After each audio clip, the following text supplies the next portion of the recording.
Hello student, welcome to Helix adverb quantum mechanics की lecture series में। अभी तक हमने जो लेक्चर फिनिश किए थे उन्होंने हमने नॉर्मलाइजेशन पढ़ा, एक्सपेक्टेशन वैल्यू पढ़ी है, ऑपरेटर्स वगैरह पढ़े, ठीक है। इसके बाद हम नॉर्मलाइजेशन फैक्टर कैसे निकाले वो भी हमने सीखा।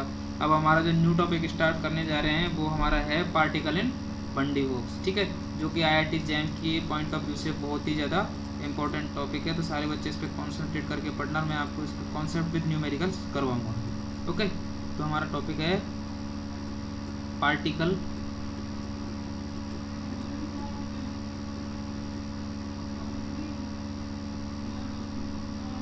इन बंडी बॉक्स, ठीक है, बंडी बॉक्स। ये हमारा कैसा है? ये हमारा है अनबाउंडेड सिस्टम, हमारा ये है अनबाउंडेड सिस्टम, ठीक है। तो अपन देखते हैं इसमें क्या होता है। तो इसमें हमारे पास होता है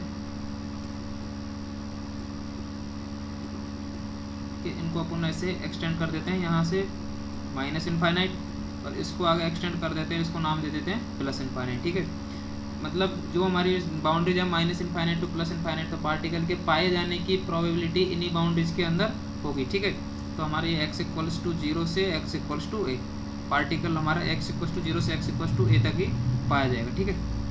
इसको बोल देते हैं अपन रीजन 1, और यहाँ पे हमारा पोटेंशियल कितना है?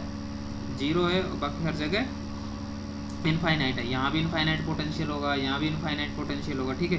तो इसके पोटेंशियल को हम कैसे डिफाइन करेंगे? तो इसके पोटेंशियल को हम डिफाइन करते हैं, देखो पोटेंशियल कैसे डिफाइन करते हैं। 0 कहाँ से कहाँ तक है? तो हम देखते हैं इसका पोटेंशियल x इक्वल टू 0 से a के बीच में, ठीक है। तो इसको अपन लिखेंगे पोटेंशियल 0 है, कहाँ से? x लिमिट 0 से a के बीच में पोटेंशियल क्या है? हमारा 0 है, और बाकी क्या है? इनफाइनाइट। इसके लिए हम लिख देंगे अदरवाइज। अगर इन बाउंड्री के अंदर है तो ही पोटेंशियल 0 होगा पार्टिकल इन बंडी बॉक्स के अंतर्गत, ठीक है। इसके बाद अपन यूज क्या करते हैं इसमें? तो इसमें हम यूज करेंगे टाइम इंडिपेंडेंट इक्वेशन, ठीक है। यहाँ देखते हैं हम, आपको इक्वेशंस तो याद ही होंगी, time dependent and independent. From time independent Schrodinger equation,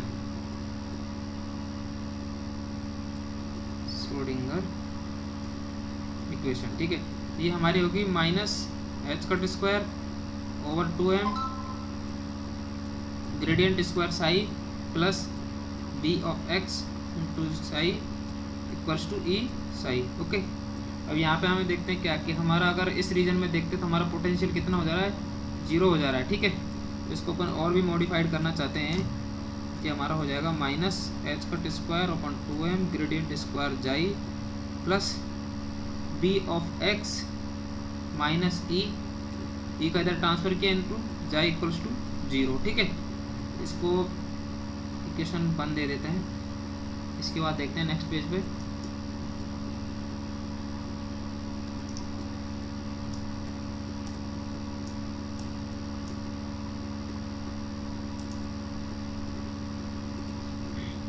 इसके नेक्स्ट पेज पे देखते हैं। तो हम इसको क्या माइनस कॉमन ले लेते हैं, माइनस कॉमन लेने पे हमारा हो जाएगा h cut square over 2m gradient square psi plus e minus b था, तो यहाँ बी माइनस ई था, तो यहाँ पे ई minus B into psi equals to 0, ठीक है। इन सबको इससे मल्टीप्लाई डिवाइड करने पर यहाँ पे हमारा हो जाएगा gradient square psi plus 2m over H cut square into e minus b equals to psi बराबर 0, ठीक है। अब हम जानते हैं कि हमारा रीजन 1 था, उसमें हमारा पोटेंशियल क्या था? 0, ठीक है। हम देखते हैं रीजन 1, सिंस इन रीजन 1 हमारा कौन सा था? 0 से x इक्वल्स टू 8 तक। तो यहाँ पे हमारा पोटेंशियल क्या था? पोटेंशियल हमारा था 0, ठीक है।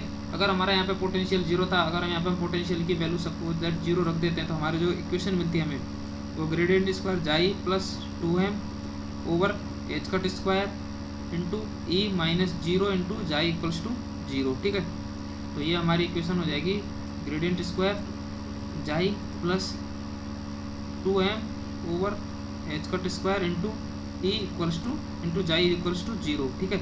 अपन यहाँ पे एक कॉन्स्टेंट लेते हैं के जिसकी वैल्यू रखते हैं 2me over H cut square, ठीक है। ये अपना हो गया के, ये के स्क्वायर, ठीक है। तो ये देख लेना अपने के स्क्वायर की अपने वैल्यू है कि हमारे पास क्या है, कांस्टेंट है, ठीक है, जिसकी वैल्यू हम रखिए 2m over H cut square, because ये हमारा कांस्टेंट है और बाकी हमारी डिफरेंशियल इक्वेशन बन रही है। ओके, देखते हैं फिर हम, हमारा नेक्स्ट इक्वेशन हो जाएगा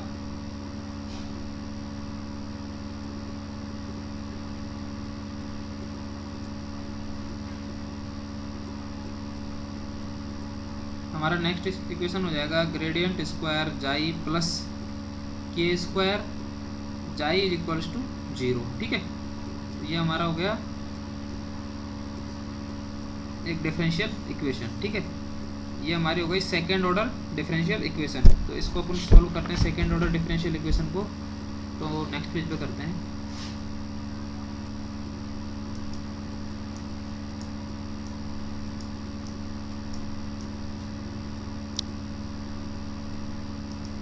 ठीक है, तो हमारा इक्वेशन हो जाएगा नाउ सेकेंड डेरिवेटिव उसको अपन लिखते हैं D square plus K square is equals to 0, ठीक है। तो D square is equals to minus of K square, ठीक है। तो D equals to plus minus iota K, क्योंकि रूट में अगर -1 है तो इसकी वैल्यू क्या होगी, आयोटा होती है, ठीक है। ये तो आप सारे बच्चे जानते ही हैं, ठीक है, क्योंकि हमने कॉम्प्लेक्स वेव फंक्शन पढ़ा था। तो इसके वेव फंक्शन अब हम क्या लिख सकते हैं, D equals to plus minus iota के, इसका सॉल्यूशन आ गया जो हमने डिफरेंशियल इक्वेशन मानी थी, ठीक है। इसके सॉल्यूशन होंगे हमारे पास psi 1x is equals to c1 e to the power iota k x plus c2 e to the power minus iota k x, ठीक है। इसको फर्दर करेंगे अपन, ये हो जाएगा c1 cos के एक्स प्लस c1 sin के एक्स प्लस c2 cos के एक्स माइनस c2 sin के एक्स, ठीक है। यहाँ पे क्या आ जाएगा, आयोटा आ जाएगा, यहाँ पे भी आयोटा आ जाएगा। तो हमारा जो ये हो जाएगा c1 plus c2 into cos के एक्स, इन दोनों टर्म में देखो आप c1 प्लस c2, इसमें कॉस के एक्स हमारे पास क्या आ रहा है, कॉमन, तो कॉस के एक्स ले लिया, plus iota c1 minus c2 into sine के एक्स, ठीक है। इसको नाम दे देते हैं अपन c1 डैश, ठीक है, और इसको नाम दे देते हैं अपन c2 डैश, ओके। अब फर्दर नेक्स्ट स्लाइड में देखते हैं।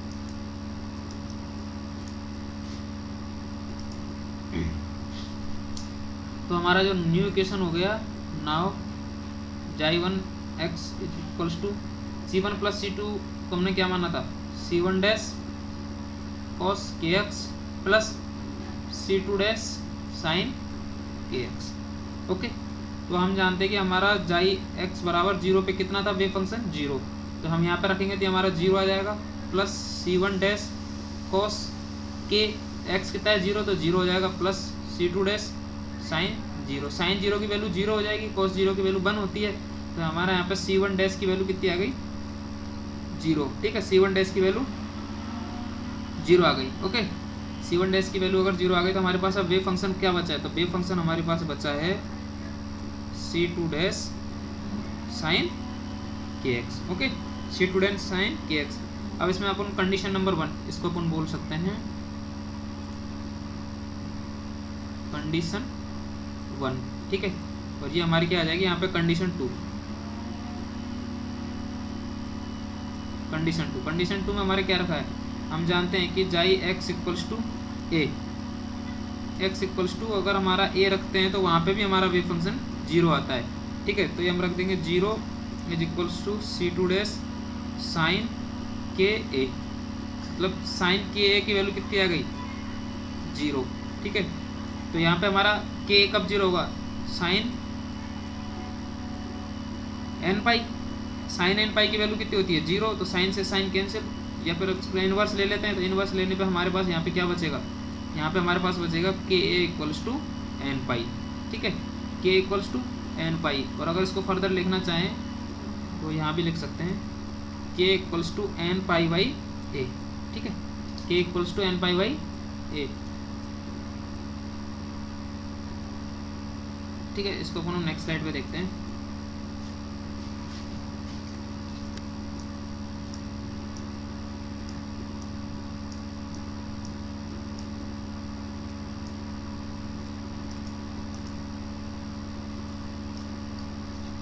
हमारे पास जो इक्वेशन थी के हमारे पास क्या आ गया एन पाई बाई ए, और हमने देखा था कि हमारा के स्क्वायर क्या हुआ था, के स्क्वायर हमारा था 2m over H cut square. ठीक है, तो यहाँ से अपन के स्क्वायर निकालते हैं तो के स्क्वायर हमारा हो जाएगा N square pi square over a square, equation 1। और ठीक है, यहाँ पे के स्क्वायर बराबर हमारा क्या है 2m over H cut square, equation number 2।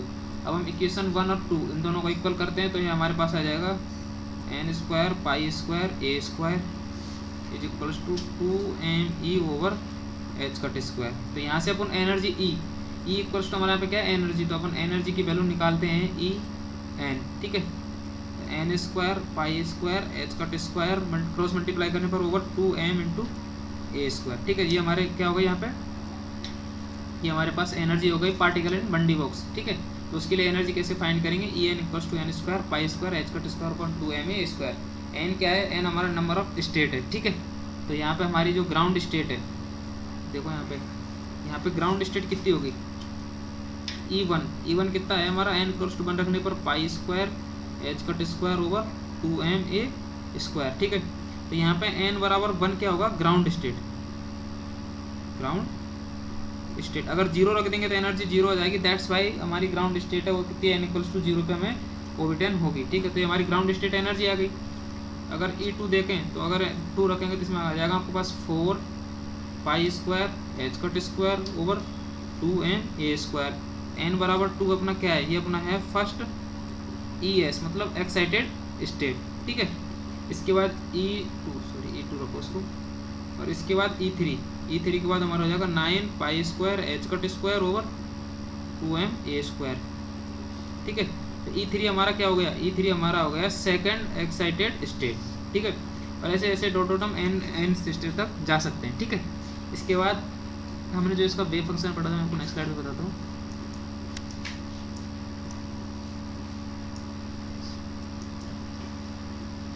हमने इसका वेव फंक्शन क्या देखा था, हमने इसका वेव फंक्शन देखा था, मैंने आपको पहले ही बताया था y1 is equals to √2 over a sine n pi x over a। ठीक है, ये अपना इसका वेव फंक्शन था। तो इसका जो वेव फंक्शन था हमारा ये आ गया, तो इसका हमारा वेव फंक्शन वो कैसा होना चाहिए, नॉर्मलाइज वेव फंक्शन होना चाहिए। ठीक है, ये मैंने आपको पहले करवा चुका था। यहाँ पे since we have the wave function √2a sin n pi x over a। ठीक है, तो ये हमारा wave function should be normalise. ठीक है, तो हमारा यहाँ पे वेव फंक्शन क्या हो जाएगा, अगर हमारा वो वाला वेव फंक्शन देखे तो हमारा ये आ जाएगा, यहाँ पे वेव फंक्शन हमें k की वैल्यू कितनी लिखी थी, k हमें मिला था n पाई बाई a, और हमारा जो C1 डैश था वो हमारा 0 था, और C2 डैश था हमारा ka ओवर n पाई। ठीक है, ओके, तो ये हमारा हो गया साइन स्क्वायर के ए C2 dash sign n pi x over a। ठीक है, अब इनको नॉर्मलाइजेशन फाइंड करना है, तो नॉर्मलाइजेशन के लिए हम क्या करते हैं, psi star psi dx is equals to 1। ठीक है, माइनस इनफाइनाइट से प्लस इनफाइनाइट, अगर जनरल लिमिट है हमारी। अगर बाकी हमें इसमें लिमिट दी हुई है कि हमारा पार्टिकल बंडी बॉक्स है, उसमें पार्टिकल की पाए जाने की प्रोबेबिलिटी है वो 0 से x इक्वल्स टू a तक है। इसके बाद पार्टिकल पाए जाने की प्रोबेबिलिटी कितनी है, इनफाइनाइट और 0 बोल सकते हैं आप। ठीक है, तो यहाँ पे हमारा ये हो जाएगा, इसका रियल वेव फंक्शन है तो इसका साई स्टार भी हो जाएगा, तो ये हमारा हो जाएगा x इक्वल्स टू 0 से a के बीच में है C2 डैश का whole square sine square n pi x over a into dx। ठीक है, तो ये मैं पहले भी निकलवा चुका था, अब भी निकला। तो यहाँ से आप C2 डैश की वैल्यू फाइंड करोगे तो C2 डैश की वैल्यू भी हमें √2 ओवर a ही मिलेगी। ठीक है, ये मैं आपको पहले भी बोल चुका था, तो यहाँ में इसकी वैल्यू में √2 ओवर a मिलेगी। इसके बाद मैं नेक्स्ट स्लाइड पे बताता हूँ आपको। तो यहाँ पे हमारा जो ओवरऑल वेव फंक्शन हो जाएगा ये पार्टिकल इन बंडी बॉक्स, इसके लिए हमारा वैसे वेव फंक्शन में बता सकता है ये क्या है, हमारा wave function for particle in one D box. ठीक है, बंडी बॉक्स में हमारा जो पार्टिकल होता है उसके लिए वेव फंक्शन होता है। ठीक है,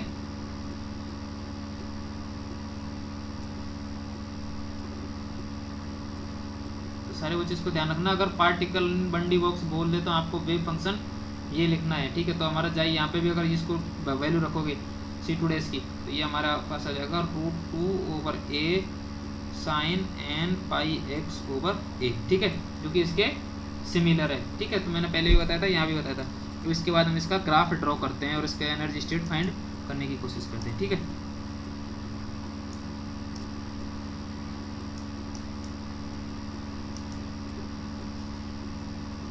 तो इसके लिए हम ग्राफ खींचते हैं, तो देखते हैं इसके लिए कैसे ग्राफ खींचते हैं।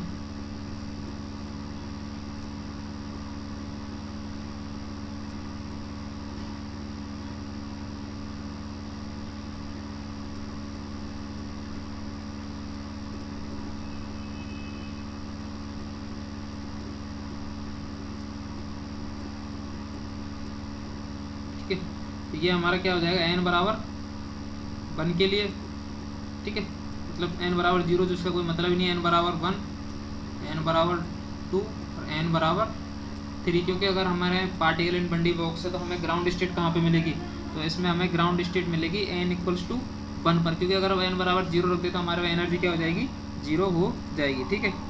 तो इसका मैं सेकंड कलर से देखता हूँ, ठीक है। तो हमें ये हमारा n1 बराबर 1 है, ठीक है। तो हमारा a है, ये हमारा 4, n = 1, a = λ/2, ठीक है। तो a बराबर अगर मैं देखता हूँ, ये मान लो आपका मैक्सिमम पॉइंट है, मतलब x/2, ठीक है, x = a, और यहाँ पे हमें x बराबर मिला है 0, तो ये हमारा होगा x = a/2। अगर हम n बराबर 1 के लिए देखें, तो n बराबर 1 के लिए हमारा वेव फंक्शन कुछ ऐसे ग्राफ शो करेगा हमें, ठीक है। अगर हम n बराबर 2 के लिए देखें, तो 0 से x/2 की एनर्जी ऐसी आएगी और ये हमें ऐसे मिल जाएगा। n बराबर अगर 3 के लिए देखें, तो n बराबर 3 कुछ ऐसा होगा हमारे पास ग्राफ, आप देखना, वैल्यू पुट कर करके वैल्यू देखना, ठीक है, ये। और अगर हम इसको आगे एक्सटेंड कर दें, n बराबर 4 के लिए लिखें, ठीक है,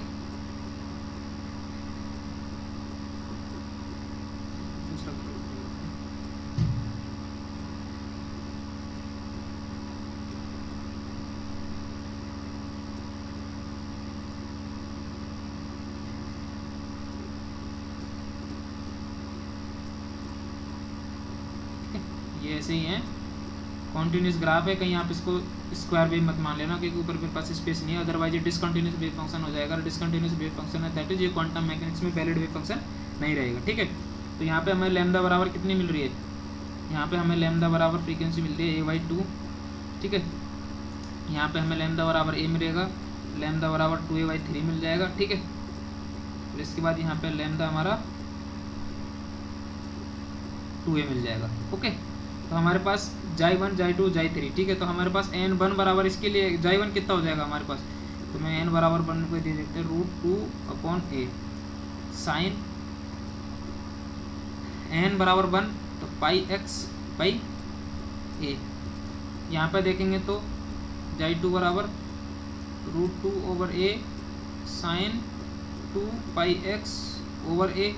इसको देखेंगे जाई3 को, तो ये हमारे पास हो जाएगा कितना, √2/a साइन 3πx/a, ठीक है। हमारे पास ये हो जाएगा। इसके बाद अगर हम एनर्जी स्टेट देखें हमारे n बराबर 1 के लिए, n बराबर 1 के लिए हमारे पास λ/2 कितना आ गया, यहाँ से इस तरफ करना पड़ेगा, ठीक है।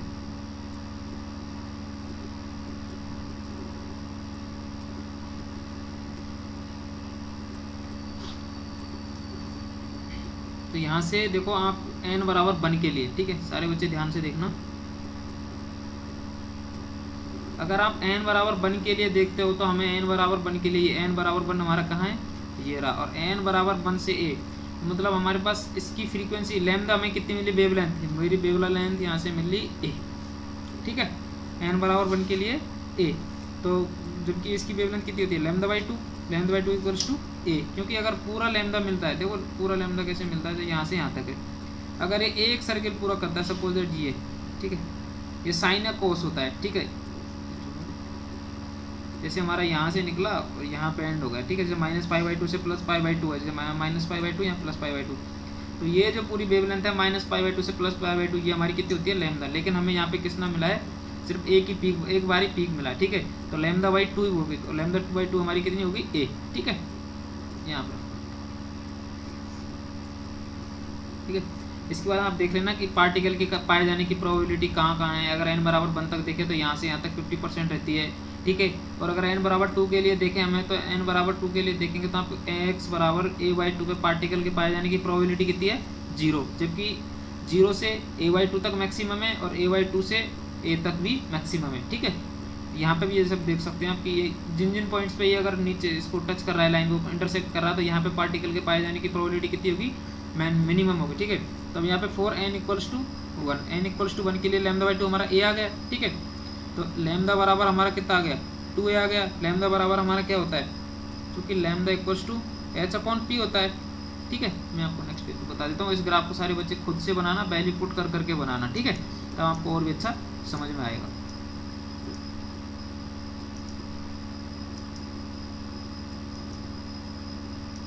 ठीक है, हमने लिया था 4n = 1। मैं यहाँ से भी आपको एनर्जी निकालना सिखा देता हूँ। 4n = 1, λ/2 कितना आया था मेरा, ये आया था।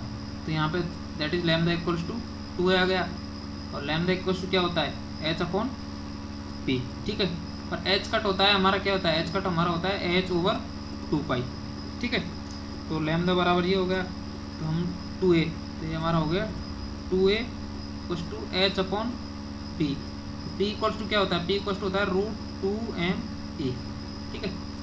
ये छोटी मोटी चीज़ें जो आपको सारे बच्चों को ध्यान रखनी पड़ेगी, ठीक है। क्योंकि मैं पहले भी मैंने आपको बताया था, जहाँ पे मैंने आपको ग्रुप वेलोसिटी और फेज वेलोसिटी में रिलेशन निकलवाया था, तो वहाँ भी मैंने आपको बताया था कि ये क्या होते हैं, ठीक है।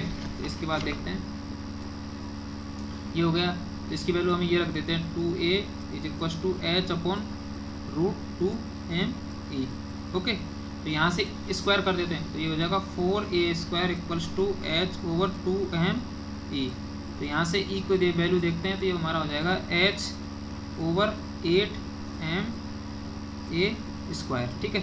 h की जगह अगर h कट ओवर 2π रखोगे, ठीक है, h की जगह h कट ओवर 2π रखोगे तो हमारा e आ जाएगा, ठीक है। अगर हम रखते हैं कि h कट = h/2π होता है, तो हमारी h की वैल्यू होगी कितनी, h की वैल्यू होगी 2π h कट, ठीक है, 2π h कट, ठीक है। अगर हम यहाँ पे 2π h कट रखते हैं, ठीक है, यहाँ पे 2π h कट रखते हैं, तो 2π h कट, ये हमारी किसकी h की वैल्यू ओवर 8ma², ठीक है। जबकि हमारे यहाँ पे कितना था h² था। अब इसका भी हम क्या कर देंगे, होल स्क्वायर कर देंगे, इसका भी स्क्वायर कर दो, ठीक है। तो यहाँ पे हमारा E1 मतलब ग्राउंड स्टेट के लिए E1 = 2 का स्क्वायर करेंगे 4π² h cut square over 8ma²। तो यहाँ पे हमारा E1 कितना मिला हमें, E1 मिला हमें 4 से 4 कैंसिल, तो π² h cut square over 2ma², ठीक है।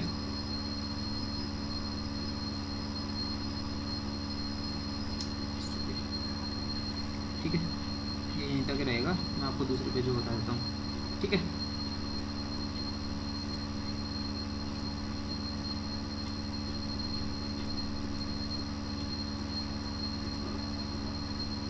ये हमारा हो गया E1।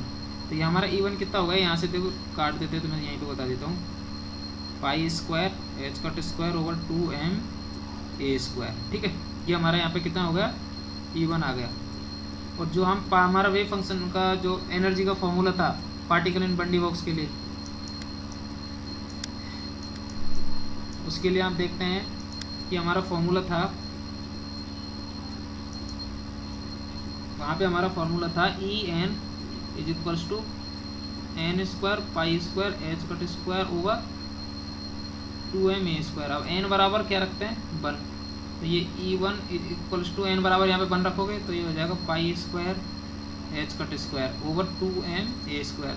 तो वहाँ से भी और यहाँ से भी अगर हम एनर्जी देखें, तो हमारी पार्टिकल की एनर्जी है ग्राउंड स्टेट में, वो दोनों के लिए π² h cut square over 2ma² आती है। सिमिलरली आप यहाँ के 4n = मैं आपको होमवर्क दे रहा हूँ, 4n = 2 स्टेट है, तो यहाँ पे मेरा लैम्डा बराबर मेरे को क्या मिल रहा है, ए मिल रहा है, क्योंकि जो मेरा वेव फंक्शन है वो देखो कुछ ग्राफ ऐसे ड्रॉ हो रहा है।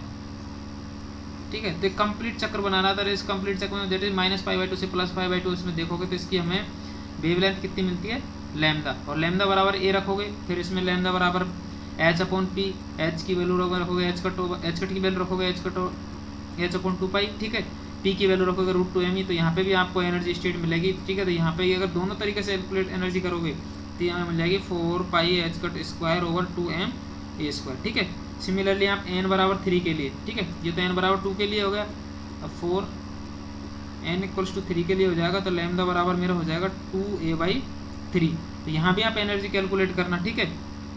इसके बाद तीनों करना, और तीनों की n बराबर 3 आप यहाँ पे रख के देखना कि इस फॉर्मूले से कितना आ रहा है, इस वजह से कितना आ रहा है ग्राफ से। ठीक है, तो आपको दोनों को पता करेगा, आप कैलकुलेट करके तो आप देखोगे कि दोनों ही जगह से हमें एनर्जी सेम मिलती है। ठीक है, और ये जो हमारी एनर्जी होती है ये हमेशा पार्टिकल इन बंडी बॉक्स की एनर्जी होती है, आप ध्यान रखना, ये हमेशा ये डिस्क्रीट फॉर्म में होती है, कॉन्टिन्यूस फॉर्म में नहीं होती है। ठीक है, इसके बाद अपन इसकी देखते हैं probability, how to find the probability of finding particle in one D box. ठीक है, तो बंडी बॉक्स में पार्टिकल के पाए जाने की प्रोबेबिलिटी कितनी होगी। ठीक है,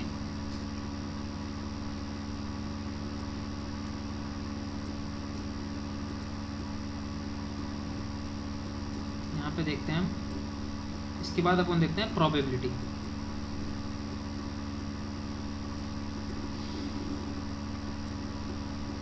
प्रोबेबिलिटी क्या होती है, देखो हमारे पास कुछ ऐसे था, वो ये हमें कितना तक बढ़ा हुआ था, ये माइनस इनफाइनाइट तक था, ये प्लस इनफाइनाइट था।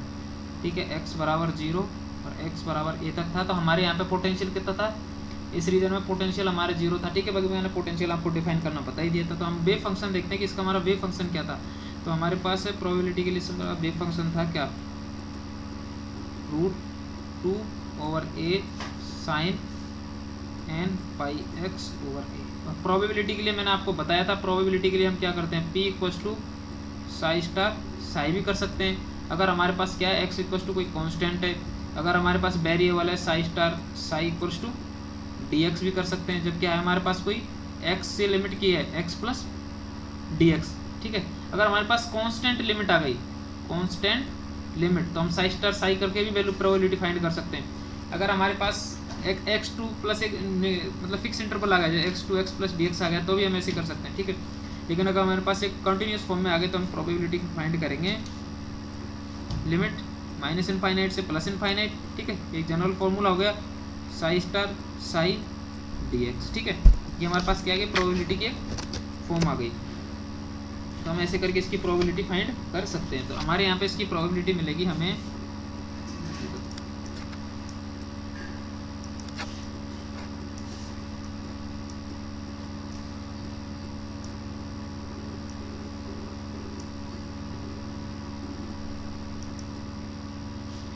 हमें प्रोबेबिलिटी मिल जाएगी p = साई तो 2a sin square n πx/a। ठीक है, ये हमारी यहाँ पे प्रोबेबिलिटी मिल जाएगी। तो इसके लिए अपन ग्राफ खींच के देखते हैं प्रोबेबिलिटी का। तो एक बात आप सारे बच्चे ध्यान रखना कि प्रोबेबिलिटी का ग्राफ कभी भी नेगेटिव नहीं होगा। ठीक है,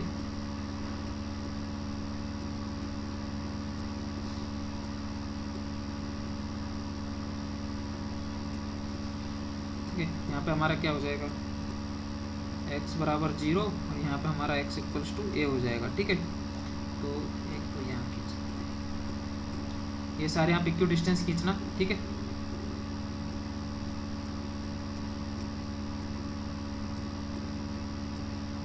यहाँ पे n बराबर 1, n बराबर 2, n बराबर 3, n बराबर 4। ठीक है,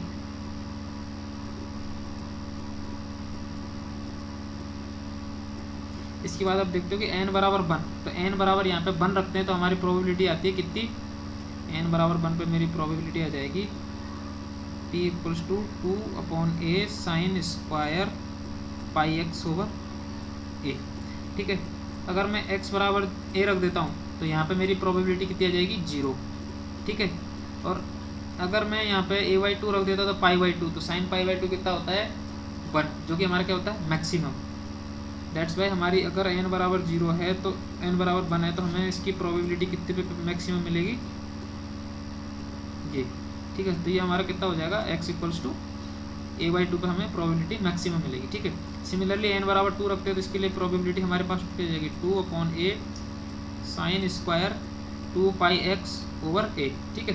तो इसके आपके जो वेव फंक्शन मैंने बनाए थे उसके ग्राफ थे एनर्जी के, तो इनको जस्ट अपोजिट कर दो सारे ग्राफ्स को। ये मैंने एनर्जी का ऐसे बनाया था, ठीक है, n बराबर 2 के लिए ऐसे बनाया था। तो अब अगर प्रोबेबिलिटी निकालनी है हमें, फॉर्मूला दोनों का सेम ही है, तो प्रोबेबिलिटी के लिए हम क्या करेंगे, प्रोबेबिलिटी हमारे पास नेगेटिव नहीं हो सकती, ठीक है, जबकि एनर्जी क्वांटम मैकेनिक्स में नेगेटिव हो सकती है। तो ये हमारा ऊपर वाला वैसे हो जाएगा, और नीचे वाले पेक को भी हम ऊपर भी शिफ्ट कर देंगे, ठीक है। तो ये हमारा कुछ ऐसे हो जाएगा, देखो, ठीक है, ये हो गया। इसके बाद हम देखते हैं हमने n बराबर 3 के लिए निकाला था, n बराबर 4 के लिए भी निकाला था, ठीक है। n बराबर 3 के लिए हमारा प्रोबेबिलिटी कितनी आ जाएगी, p equals to 2/a sine cube sorry sine square 3πx/a, और 4 के लिए रखेंगे तो यहाँ पे 4 के लिए हो जाएगी हमारे पास p4 equals to 2/a sine square 4πx/a, ठीक है। अब आप सोचोगे नीचे क्यों नहीं आ रहा, क्योंकि probability is always greater than equals to 0, ठीक है। या तो प्रोबेबिलिटी हमें sorry p is always greater than equals to 0, ये बच्चे सारे बच्चे ध्यान रखना कि प्रोबेबिलिटी या तो मिनिमम 0 हो सकती है, ठीक है, और या फिर हमारे पास 0 से बड़ी होगी, ठीक है।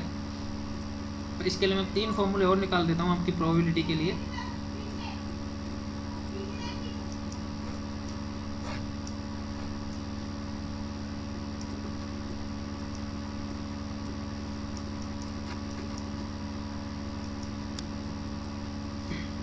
यहाँ आप देख रहे हैं ना, 3 फॉर्मूले है प्रोबेबिलिटी के लिए। p इक्वल्स टू क्या होता है, साई स्टार साई होता है, ठीक है। इसका मतलब होता है probability at a particular point.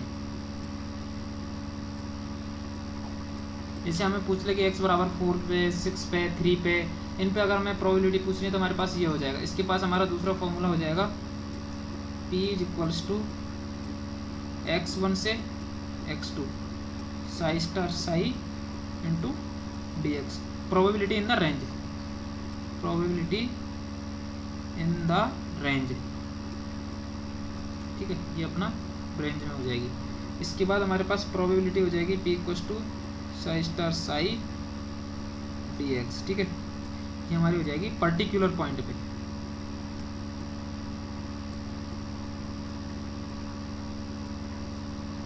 Particular point and range, जबकि ऊपर वाली किसके लिए हो जाएगी, हमारे पास सिर्फ वो रेंज के लिए हो जाएगी, ठीक है। तो हमारे पास प्रोबेबिलिटी के 3 फॉर्मूले हैं, तो 3 फॉर्मूले से ही अपन प्रोबेबिलिटी निकालेंगे। प्रोबेबिलिटी के क्वेश्चन अपन कल करेंगे, ठीक है। आज की क्लास को हम यहीं तक रखेंगे। सारे बच्चे कल सारे फॉर्मूले रिवाइज करके आना, प्रोबेबिलिटी पढ़ के आना पार्टिकल इन बंडी बॉक्स के लिए, क्योंकि कल हम इसमें क्वेश्चन करेंगे कि पार्टिकल इन बंडी बॉक्स है तो इसके लिए प्रोबेबिलिटी के बेसिस फाइंड करेंगे, और अगर कल पॉसिबल हो सका तो हम डेल्टा ड्राग फंक्शन भी स्टार्ट कर सकते हैं, ठीक है।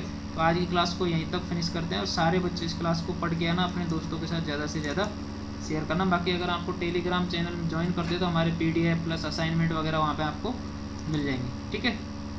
Thank you.